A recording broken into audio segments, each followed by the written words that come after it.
I think one of the things I'm really fortunate to have done is worked at every level of the game, and not just the men's pro, women's college.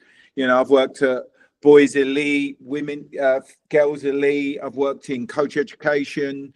And I think what they do is they teach you that every environment you go into is different, and you have to be able to adapt. And I think, without sort of blowing my own horn too much, I think that's one of the things I'm pretty good at. I'm self-aware enough to go into an environment and says, this requires this of me, and be able to adapt to that environment. So all the paths you go on in your coaching journey, somewhere along the way, they prepare you for where you're at.